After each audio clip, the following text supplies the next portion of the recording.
If you've played Baldur's Gate 3, you know this guy. He shows up uninvited, camps out next to your stash, and resurrects your dead companions for a flat fee. He calls himself Withers. When you first meet him in Act 1's dank crypt, he hits you with a heavy philosophical question. Now, I have a question for thee. What is the worth of a single mortal's life? He clearly has immense power. He can revive the dead, summon hirelings, and manipulate fates, yet he refuses to elaborate on how or why he can do it. He claims to just be a simple scribe. But what if I told you your strange camp companion is actually one of the oldest, most powerful entities in the entire Dungeons & Dragons pantheon? Today we're going to break down the evidence that Withers is actually Jurgle, the ancient lord of the end of everything.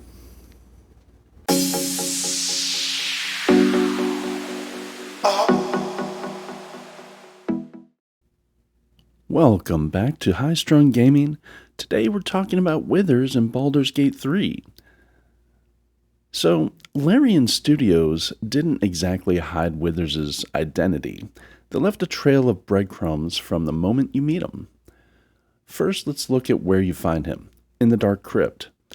If a character passes a religion check upon arriving at the tomb, they will comment, Jurgle? This must be ancient.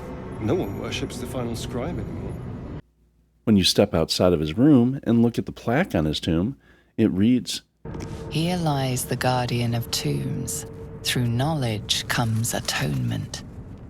If you dive deep into Forgotten Realms lore, you'll find that the Guardian of the Tombs, as well as the Scribe of the Dead, and the Lord of the End of Everything are all names and titles specifically belonging to Jurgle. The clues only multiply as you play through the game. Throughout the game, in several locations, camps, the after party, many of the tombs that Jurgle would be associated with, several books and scrolls are scattered around Withers' area. In Act 3, you can uncover a crumbling journal inside the Grand Mausoleum that explicitly names Jurgle and uses the exact same line of dialogue that Withers uses when he first meets you. I was still a supplicant when I came face to face with him. Masked in gold, his skin was fine and worn as parchment. Jurgle, the Death Keeper, the end of everything. I asked what he needed of me. He asked a simple question. What is the worth of a single mortal's life? I knew not how to respond, and said as such. He seemed nonplussed, neither disappointed nor pleased. I fell to my knees in respect for his awesome power. This garnered no reaction. There I stayed, trembling with an emotion I could not name. And when I stood again, the final scribe was gone. Beyond just names and titles, Withers regularly exhibits reality-bending divine powers. Think about the hirelings you can recruit. If a party member tries to speak to them, it's revealed that they do not actually possess a voice of their own. Withers is actively speaking through them, remotely. In Act 2, he takes the young tiefling Arabella under his wing, helping her navigate her immense grief from the loss of her parents, while casually flashing her a glimpse of her own future. I don't believe it. They can't be. Breathe, child. Resist not the winds of change. Let them carry thee. No.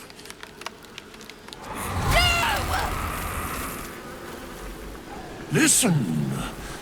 Dost thou not hear it? Where creation meets ruin, where morning meets midnight, the root of all being. Balance. They're dead. I can't. Balance. Your very soul is tangled in shadow. Arabella's magic, wild as cursed briar. Her talent is now yours too. The girl must learn the ways of the arcane. But she shan't remain here.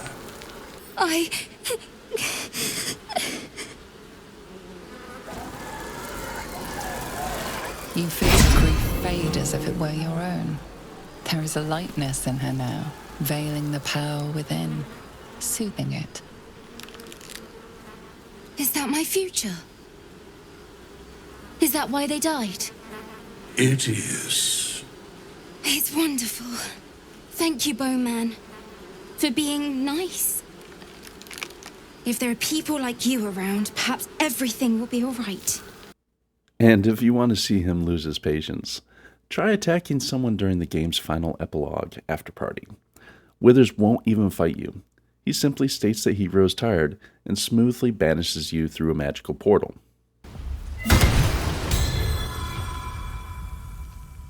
Fascinating. Thou hast ventured long with thy comrades, shared food, fire, and friendship, but even such adamantine bonds could not prevent thee from ruining my party.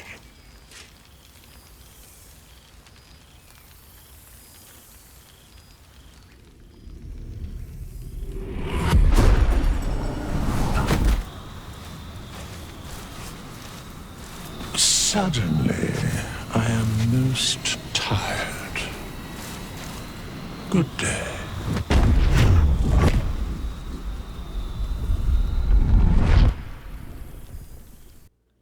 The smoking gun, however, comes during the game's final end credits scene, after you've beaten everything. We get a cutscene where we see Withers standing in front of a giant mural of the dead three, Bane, Merkel, and Ball. He speaks directly to the mural, expressing deep personal disappointment in them. Why would a simple undead care so much about the dead three? Well, because he's the one who gave them their jobs. There thou art, the dead three. Thy faces gods, thy actions barely worthy of the name. Didst truly believe thy ploy would succeed? Didst believe I would not notice? Thou soughtst to bolster thy strength by taking away the souls of mortals. But souls vanish when their hosts become mind flayers. Didst think the other gods would not notice? Gods thou may be, yet thou hast proven thyself fools, everyone. The supplication of Bane, the whimper of Baal, the death mule of Merkel. Felled by mortals, I overestimated thee.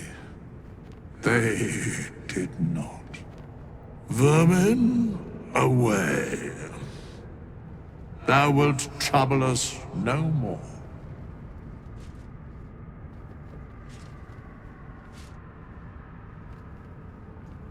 So, who is Jurgle?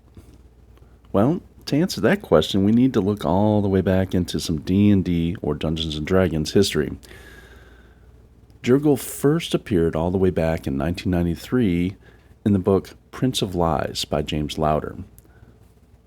Long before the current gods ruled Faerun, during the ancient times of Netheril, Jurgle was a greater deity whose divine powers included knowledge and death, or rather, his domains. He held the massive portfolios of the dead, murder, and strife. But after eons, Jurgle grew bored of his empty power. One day, three powerful mortal adventurers, Bane, Merkel, and Ball, who would become later known as the Dark Three, challenged him for his throne. But instead of fighting, Jurgle casually offered it to them. He said, "The throne is yours. I've grown weary of this empty power. Take it if you wish. I promise to serve and guide you as your seneschal until you grow comfortable with the position. Who among you shall rule? You can find more information about how this story played out in the Sword Coast Adventures Guide 5th edition campaign D&D rulebook. The section for Jurgle is on pages 30 and 31. It's an interesting read, and it addresses this specific scenario where Bane, Merkel, and Ball approach Jurgle. But in the end, Bane took strife, Merkel took the dead, and Ball took murder. Jurgle had split his portfolio amongst the three, so each of them would rule over one of those domains. Jurgle willingly faded into the background, stepping down to become a neutral, final scribe to record fates and maintain order. So, when you're talking to withers in your camp, you aren't just speaking with a useful undead helper. You are standing face to face with Jurgle, the former ancient god of the dead, who is essentially cleaning up the cosmic mess left behind by the very mortals he gifted his power to. He is serving his atonement, guiding your party to fix the balance of the realms. So what do you think of this lore connection? Did you realize Withers was a literal god the first time you played? Let me know in the comments below, or even just let me know your favorite interactions with Withers. Don't forget to smash those buttons for more gaming videos, and until next time, I hope you have an awesome day.